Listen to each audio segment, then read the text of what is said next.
আপনি কোনো মানুষকে 50,000 টাকা দিলেন, তারপরে সে ব্যক্তিকে বললেন যে আপনাকে আমাকে লাগবে কত, আপনার 60,000 টাকা। তাহলে যেটা বাড়তি জিনিস সেটা হচ্ছে কি সুদ। এই সুদ মানুষ একটুও দ্বিধাবোধ করে না যে এই সুদ আল্লাহ সুবহানাহু ওয়া তাআলা স্পষ্টভাবে কোরআন কারিমে হাদিসে অনেক জায়গাতে জানিয়ে দিয়েছেন যে সুদ খাওয়া হারাম, ঘুষ খাওয়া হারাম। তারপরেও আজকে আমাদের সমাজের কিছু মানুষ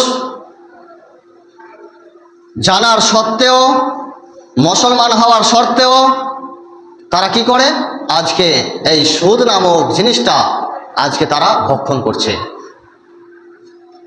এই সম্পর্কে আল্লাহ সুবহানাহু ওয়া তাআলা তারা পবিত্র কোরআন কারিমের মাঝে স্পষ্টভাবে জানিয়ে দিয়েছেন যে ইয়ামহাকুল্লাহুর রিবা ওয়া ইউরবিস সাদাকাত। আল্লাহ সুবহানাহু ওয়া তাআলা বলছেন যে এই ইয়ামহাকুল্লাহুর রিবা, আল্লাহ সুবহানাহু ওয়া তাআলা এই সুদকে সংকুচিত করেছেন, ওয়া ইউরবিস সাদাকাত এবং দানকে, সদকাকে কি করেছেন, বৃদ্ধি করে দিয়েছেন। ওয়াল্লাহু লা ইউহিব্বু কুল্লা কাফফারিন আসিম। আল্লাহ সুবহানাহু ওয়া তাআলা তার পরের অংশে বলছেন যে আল্লাহ সুবহানাহু ওয়া তাআলা অবিশ্বাসী পাপী মানুষকে পছন্দ করেন না। সম্মানিত উপস্থিতি, এই আয়াত থেকে আমরা কি বুঝতে পারলাম যে আল্লাহ সুবহানাহু ওয়া তাআলা বললেন যে আপনার সুদকে আল্লাহ সুবহানাহু ওয়া তাআলা কি করেন, ধ্বংস করে দেন, আর দানকে, সাদকাকে কি করেন, আল্লাহ সুবহানাহু ওয়া তাআলা বৃদ্ধি করে দেন, বাড়িয়ে দেন। তাহলে আমাদের সমাজের মানুষ বা যারা সুদ গ্রহণ করে বা সুদ খাচ্ছে, তারা কি মনে করে যে আমরা যে এই জিনিসটা মানুষকে, একজন মানুষকে সুদ দিলাম বা টাকা দিলাম। সুদ কি জিনিস? যে একজন মানুষকে আপনি 1,000 টাকা দিলেন, তারপরে আপনি কি বললেন যে আমি 1,000 টাকা দিলাম, আমি 1100 টাকা আপনার কাছ থেকে নিব। সেটাই হচ্ছে সুদ। আপনি কোনো মানুষকে 50,000 টাকা দিলেন, তারপরে সে ব্যক্তিকে বললেন যে আপনাকে আমাকে লাগবে কত, আপনার 60,000 টাকা। তাহলে যেটা বাড়তি জিনিস সেটা হচ্ছে কি সুদ। সম্মানিত উপস্থিতি, আল্লাহ সুবহানাহু ওয়া তাআলা এরকম ভাবে আরো বলেছেন যে ইয়া আইয়ুহাল্লাযীনা আমানুত্তাকুল্লাহ ওয়া যারু মা বাকিয়া মিনার রিবা।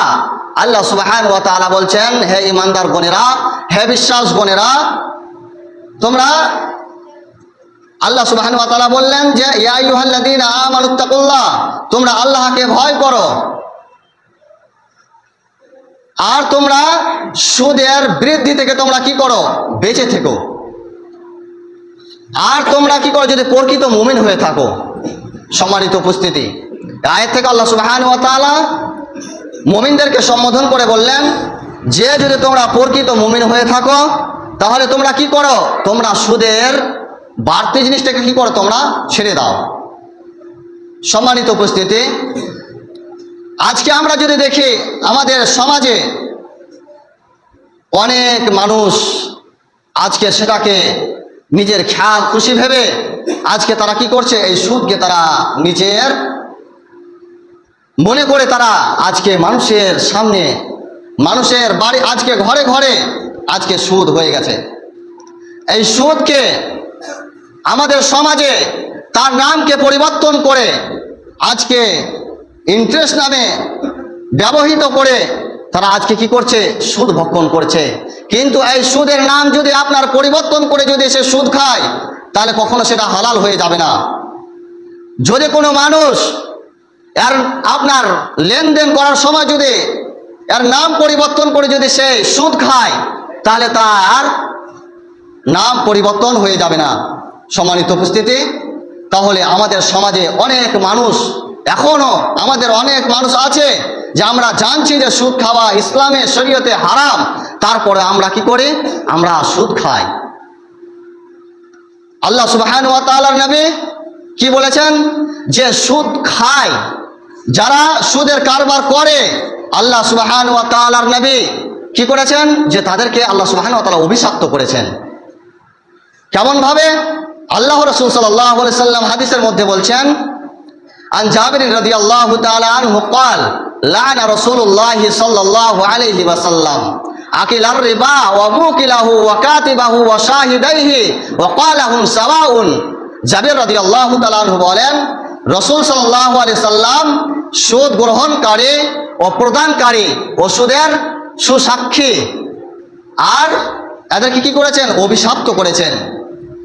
তার মানে এই হাদিস থেকে আমরা বুঝতে পারলাম যে আল্লাহ রাসূল সাল্লাল্লাহু আলাইহি সাল্লাম বললেন যে সুদ গ্রহণ করে, যে সুদ গ্রহণ করে এবং যে দেয় এবং যে আপনার লিখে এবং যে গাওয়াহি বা সাক্ষী থাকে, তারা কি হলো? তারা সকলেই সমান, তারা সকলে কি হলো? অভিশপ্ত। আল্লাহ সুবহানাহু ওয়া তাআলার নবী আরো বলেছেন যে যদি কোনো মানুষ যদি সুদ গ্রহণ করে, রাসূল সাল্লাল্লাহু আলাইহি সাল্লাম বলেছেন যে যদি কোনো মানুষ 1 দিরহাম সুদের 1 দিরহাম যদি সে সুদ গ্রহণ করে, তাহলে 36 বার জেনার চাইতেও জঘন্য। সম্মানিত উপস্থিতি, এই হাদিস থেকে আমরা বুঝতে পারলাম যে সুদ কতটা জঘন্যতম একটা আপনার অভিশপ্ত জিনিস, যে আল্লাহ রাসূল সাল্লাল্লাহু আলাইহি সাল্লাম এক হাদিসে তাদেরকে কি করলেন? অভিশপ্ত দিলেন। যে আল্লাহ সুবহানাহু ওয়া তাআলা একজন বান্দা যে সালাত ছেড়ে দিলে তাকে আল্লাহ সুবহানাহু ওয়া তাআলা কখনোই অভিশপ্ত দেননি। আল্লাহ সুবহানাহু ওয়া তাআলা কোনো মানুষ যদি যাকাত আদায় না করে, তাহলে আল্লাহ সুবহানাহু ওয়া তাআলা তাকে কখনোই অভিশপ্ত দেননি। কোনো মানুষ যদি তার পিতামাতাকে যদি কষ্ট দেয়, তাহলে আল্লাহ সুবহানাহু ওয়া তাআলা কখনোই তাকে অভিশপ্ত দেননি। কিন্তু আল্লাহ রাসূল সাল্লাল্লাহু আলাইহি সাল্লাম হাদিসের মধ্যে বলছেন যে কোনো মানুষ যদি সুদ গ্রহণ করে বা সুদ খায়, তাহলে আল্লাহ সুবহানাহু ওয়া তাআলা তাদের উপরে কি করেছেন? লানাত করেছেন, অভিশপ্ত করেছেন। সম্মানিত উপস্থিতি, আরো আছে আরেকটি হাদিস আবু হুরায়রা রাদিয়াল্লাহু তাআলা আনহু থেকে বর্ণিত। রাসূল সাল্লাল্লাহু আলাইহি সাল্লাম বলছেন আর রিবা, আল্লাহ রাসূল সাল্লাল্লাহু আলাইহি সাল্লাম বলছেন যে সুদের পাপ 70টার বেশি কি রয়েছে? আপনার 70টা স্তম্ভ রয়েছে। তার মধ্যে নিম্ন স্তর হচ্ছে যে ইয়ানকাহুল রাজুলু ফাউম্মাহু।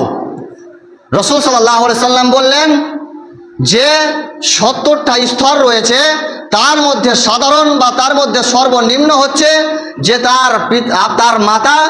তার মাতাকে কি করা? বিবাহ করা, অর্থাৎ তার মাতার সাথে ব্যভিচার করা। কত জঘন্যতম অপরাধ, কত জঘন্যতম এই সুদ, যে আল্লাহ রাসূল সাল্লাল্লাহু আলাইহি সাল্লাম বললেন যদি কোনো মানুষ সুদ গ্রহণ করে, তাহলে কি বললেন?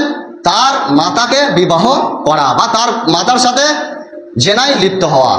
সম্মানিত উপস্থিতি, তাহলে আপনাদেরকে কি দিয়ে বোঝায় যে আল্লাহ রাসূল সাল্লাল্লাহু আলাইহি সাল্লাম আমাদেরকে এত সুন্দরভাবে আমাদেরকে জানিয়ে দিয়েছেন কোরআন ও হাদিস থেকে।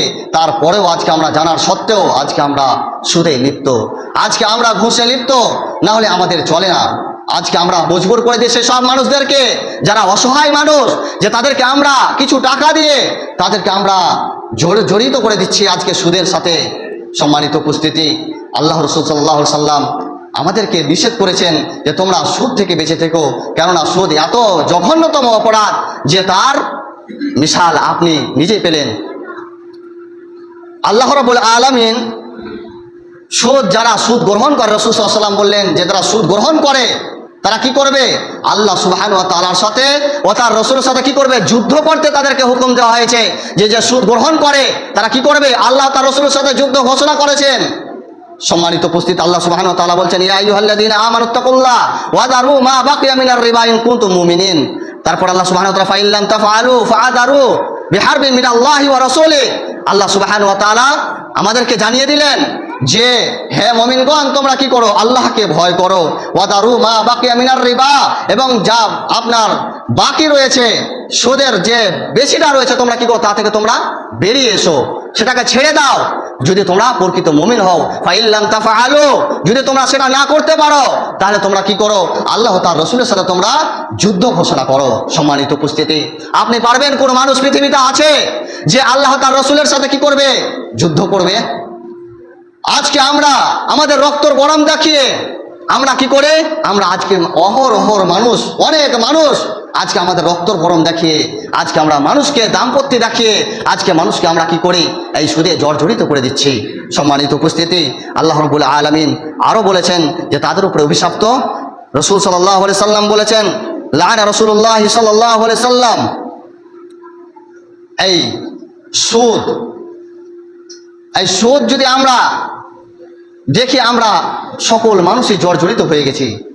আজকে আমরা চলতে গিয়ে সকল মানুষে জর্জরিত হয়ে গেছি যে আজকে আমরা সুদ থেকে বের হবো কিভাবে।